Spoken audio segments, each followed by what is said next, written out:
Good evening, welcome. You're watching the Policy Times evening exclusive and special episode. Connected with one of the very important author come entrepreneur, Miss Nibedita Deb, who has recently written a book, The Goddess's Homecoming. But before telling about or giving you details about the book, I just want to say a very famous but very common quote that is, if you educate a man, you educate one person. If you educate a woman, you educate a generation. That is just one part of the story. The other part of the story is, womanhood or women power is one of the most dominating forces, which always balance the world.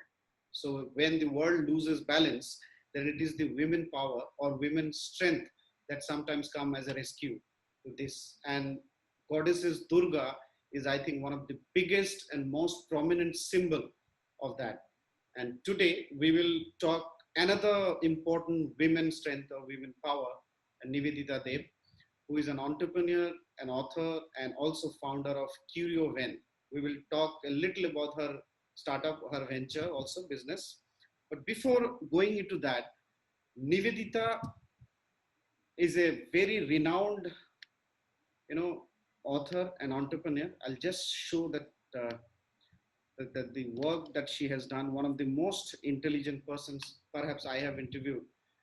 She belongs to Kolkata, and she is awardee of 2-time gold medals from St. Xavier's, Kolkata, and Institute of Rural Management, Anand, IRMA. I mean, one of the, I think, the best achievement that someone can ever have. She's also recipient of Sir Ratan Tata Trust Scholarship and All India Reynolds Scholarship. She founded Curio Ven, the boutique content development agency based in, I think, Kolkata, and also won National Leadership Awards in 2020 in Women Entrepreneurs category. So, Nibedita, welcome, and thank you so much for joining us for the interaction today. Thank you so much, Akram, for giving us this wonderful opportunity. I'd really like to thank the organizing team of the policy teams and you especially for this amazing opportunity. So, for our viewers, can you quickly kindly introduce yourself, and then we'll go into big discussion. I think you did a fantastic job of sharing my bio already. So I'll just quickly share what they don't already know about me. So yes, I come from two of the most renowned institutions in the country, which are St. Xavier's College and IRMA. It has been such a privilege to have received management education in both these institutes.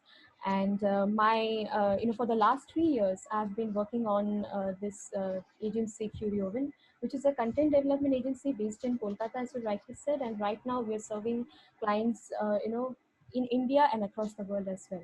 So it has been a terrific journey so far. And when I'm not working, I'm an avid reader. I'm also trained in Hindustani music and Rabindra Sangeet, which is Tagore's music in Bengali. So yes, I think that in a nutshell is all about me. And now, the latest thing that I've entered into is writing. It has been such an exhilarating experience to write a book myself and to bring out the stories that I've always wanted to tell. So we will talk a little more about the book now. The cover looks absolutely stunning, and also it's very timely as Bengal and Bengalis are.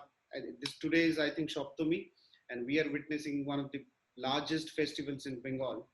So just to start off, the Goddess's Homecoming connects 5 days of such a beautiful festival and the largest best festival of Bengal, Durga Puja and Goddess Durga, in 5 short stories under the broader theme of women empowerment and a lot of other things that you wanted to convey. What was the inspiration behind writing this book? Right. Give you a very quick background as to how these stories and this book came about.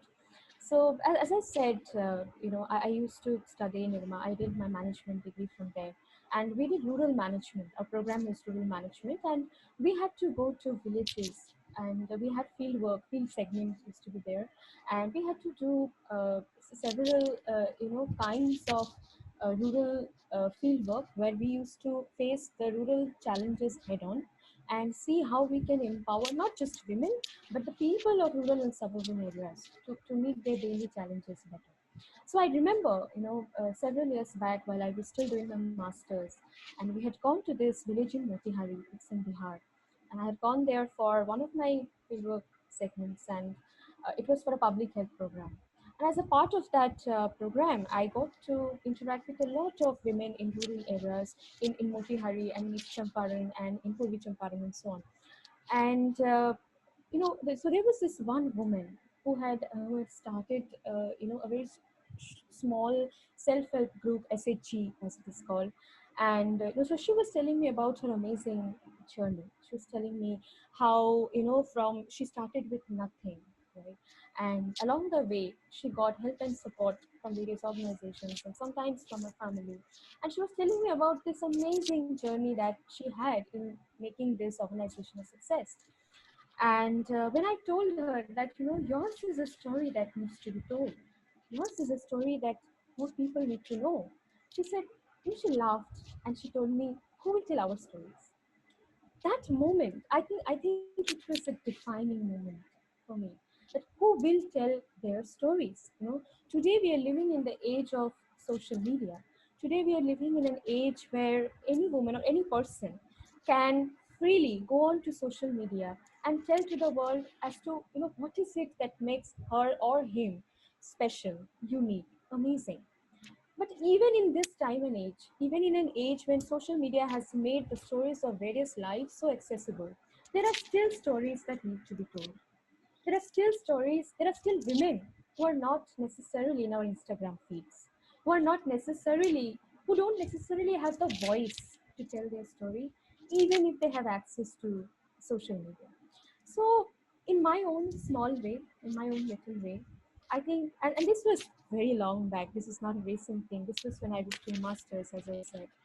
But along the way, when the time came for me to pick up the pen and write stories, the first thing I remembered was that lady, that afternoon. She was sitting in front of me and she was telling me, who will tell our stories? Now, I have not exactly written her story because then this book would not remain a fiction, but I have tried to bring stories like hers to this book, and that was the inspiration to tell the stories of women who are ordinary on the face of it, who seem to be going about their lives, and who probably the first time when you look at them, you don't really think of them as a force of transformation, a force of change. But when you know their story, you realize that yes, these women are changing the world in their own way. So I think I would call that moment as my moment of inspiration. Excellent. I think that's one of the most brilliant background that can be possible Thank you. to take in inspiration. Okay, now I was going through the synopsis of your book, and I was trying to understand the stories that you tried to convey through each of your short stories that you have selected. So, what exact message each of these stories carry or convey for our viewers, if you can share, without definitely revealing the suspense of it, so that I also would request our viewers and readers to go and pick a copy of the book and read for more. Thank you. Surely, I think yes.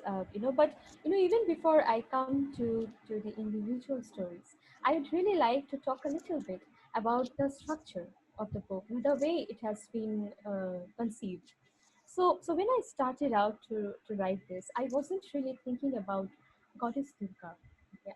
I just, as I said, I just wanted to tell the untold stories of women, you know, and along the way, I don't know, it just hit me at some point that whether you call her Goddess Durga or whether you worship her in any other name or in any other form, like it's Durga Puja for us, it's Navratri for the rest of the country, and in different religions across the world, women have their own place, or feminine superpower has her own place. So it just seemed so natural and so right to connect the goddess, the supreme goddess herself, to the inner goddess in each of us. So first connect that I would like to make is that this is how goddess Durga found her way into my book. The second thing is there are five stories. Now, why five? Why not 15? Why not 20? Right? I think it's very unusual for short story collections to have so few stories, just five. Now, these five stories, each story happens on each day of the puja. So there are five important days of the festival: Shoshti, Shoptami, Ashtami, Navami, and Dashami, right? And each story takes place on one of these days. So the screen that you are looking at, it covers the first story, which is the sixth element. It takes place on Shoshti, the sixth day of the puja, and it talks about the mysterious sixth element of nature. So when we talk about nature's elements, we usually talk about the five elements, which are water, fire, earth, and ether, and so on and so forth, right? Now this story is about Mohuli. She is from Amchuria, a village in Purulia of Bengal, and she is a tribal woman who is an artist. She creates these brilliant, beautiful paintings, and she feels like she has no longer place in her own home because her own husband has remarried because she couldn't give him children. And even though she's still in her home, she doesn't really feel like that it is her home anymore, right? And then she gets this opportunity to come to Kolkata and to paint a pandal. And the story is all about that, how she, a simple woman from a remote village in the country, gifted with the amazing art of the amazing ability to create beautiful paintings, she comes to the city not with a lot of hopes. She has just come here, to earn some extra money because poverty is one of the evils that she and her family is fighting with. But in the process, she discovers something within herself. Now, what that something is, I won't, get into it. I think readers will have to read the book to find that out.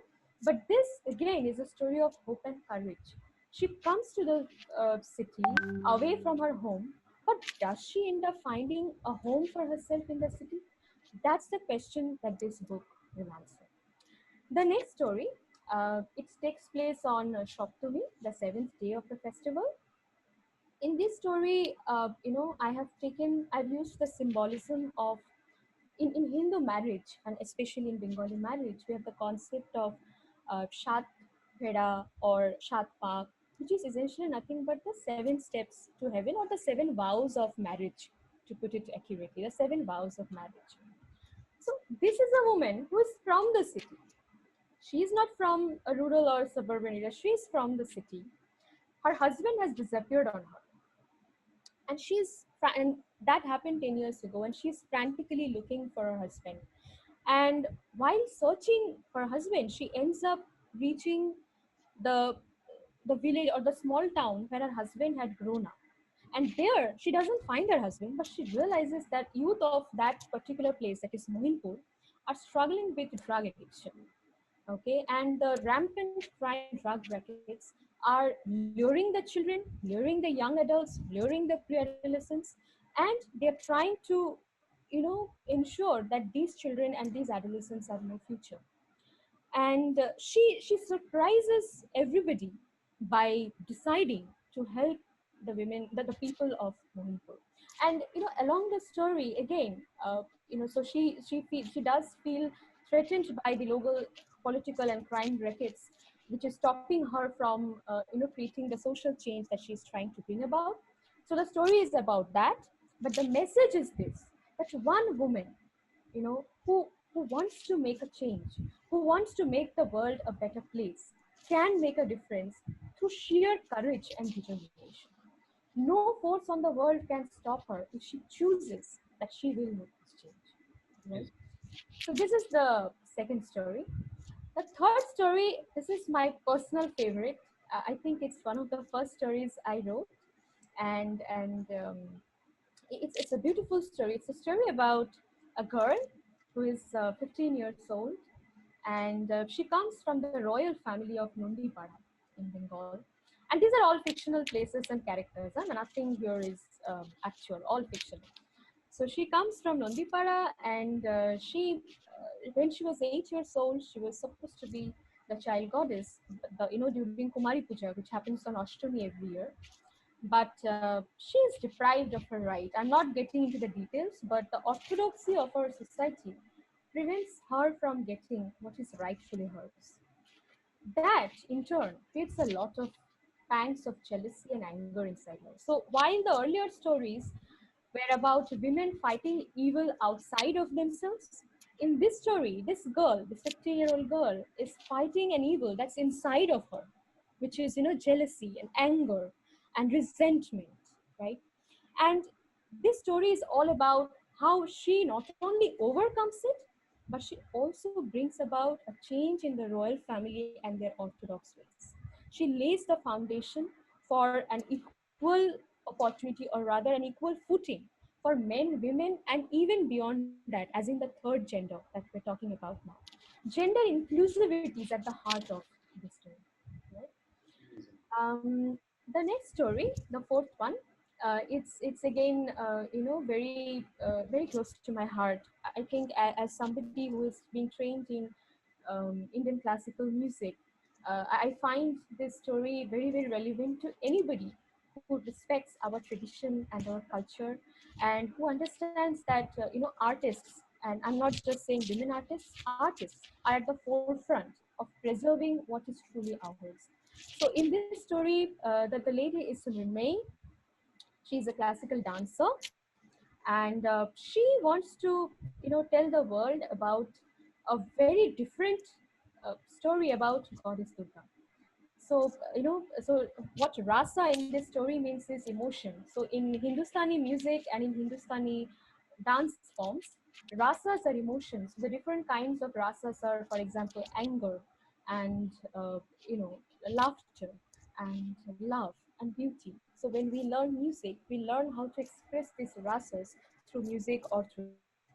And what she is saying is, what Mrinmay in the story is saying is that we typically associate Goddess Durga with anger or bravery, Veer Rasa or Raudra Rasa. For those in the audience who are familiar with the terms, they'll understand. So what she says is that historically, traditionally, the goddess is associated with anger and bravery. So she killed Mahishasur because she was angry, and she fought him bravely. What Mrinmay wants to tell the world is that, can we look at the goddess through the lens of love? Can we look at it in this way, that the goddess is able to slay the demon through love, and and love as the supreme power? So can the goddess killing the demon be symbolic of all of us conquering the monster in ourselves with love and with patience and with affection and calmness and peace? So again, this story is, I mean, the message sounds very simple, but I hope that when you read the story, you will see what a difficult journey Mrinmay has, and ultimately when she sees the light at the end of the tunnel, how it is all about her unusual choices and her unshakable courage that makes it happen. Excellent. The last one, Vijayapat, this story, is about a therapist. Okay, a woman, a therapist. She has come back to her home in Bakura. Bakura, incidentally, is my in-laws' place. So it's very close to my heart. That's why the story.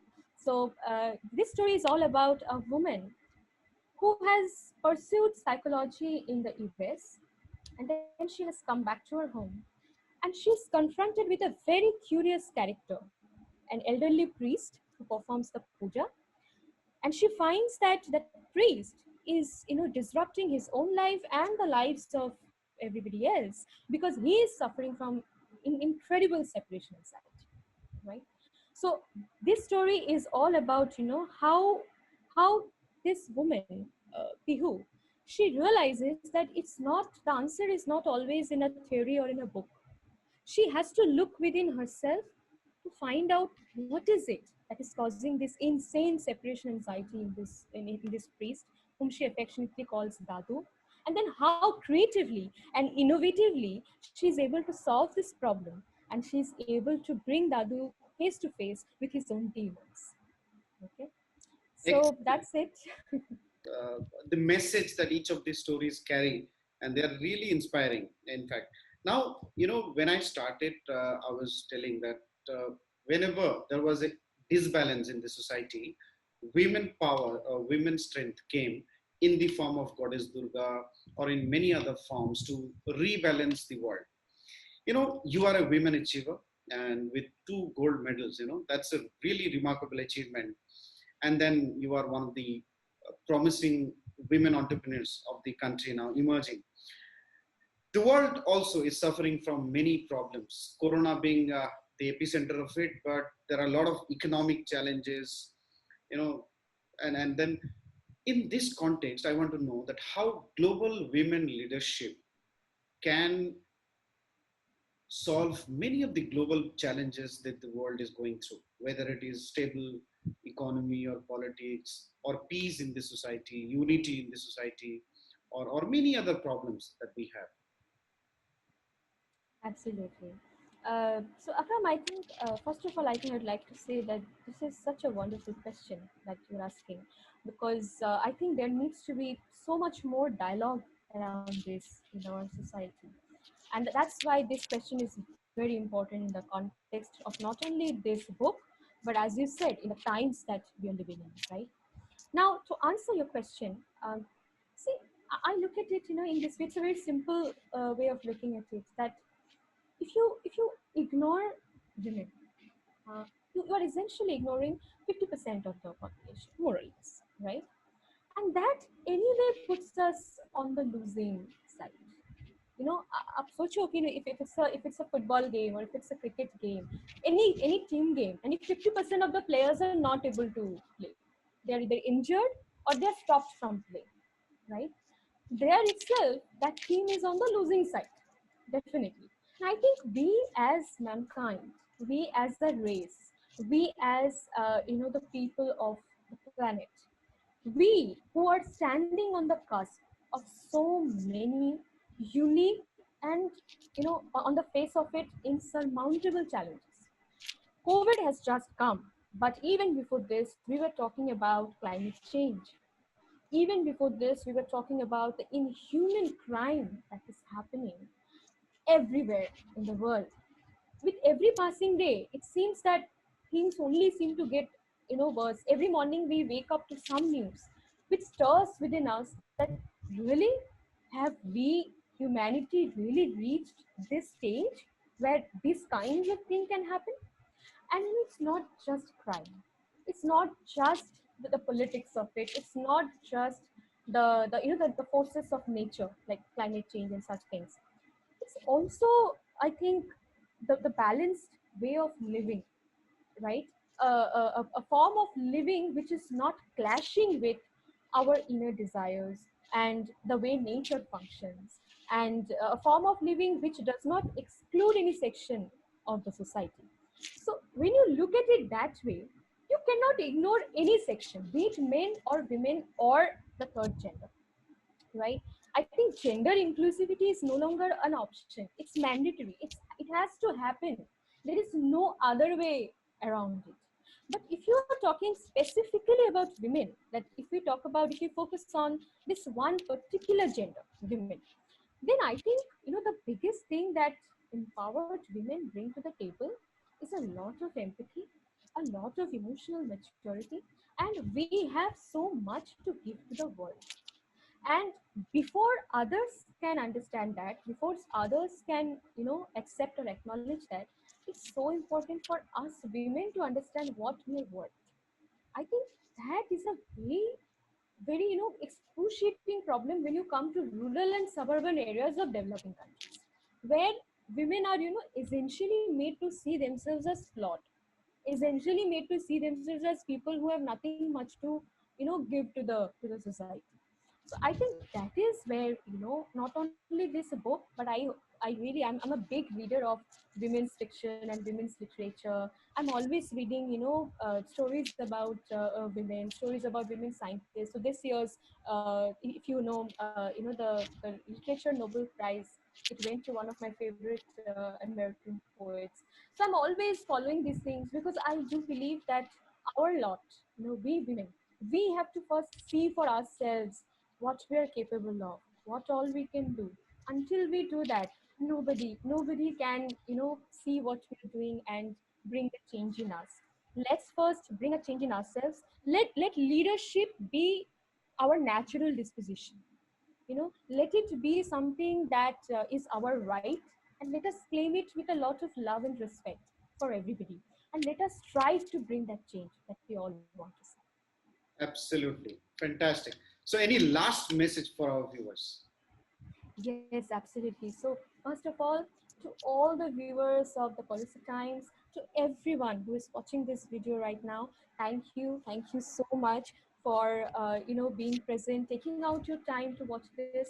I know these are not easy times; these are very hard times. But having said that, Durga Puja is here, Navratri is here. I really hope you are having an amazing time with your family, with your friends, with everybody, in your neighborhood. I hope you're enjoying, and I hope you are being very safe.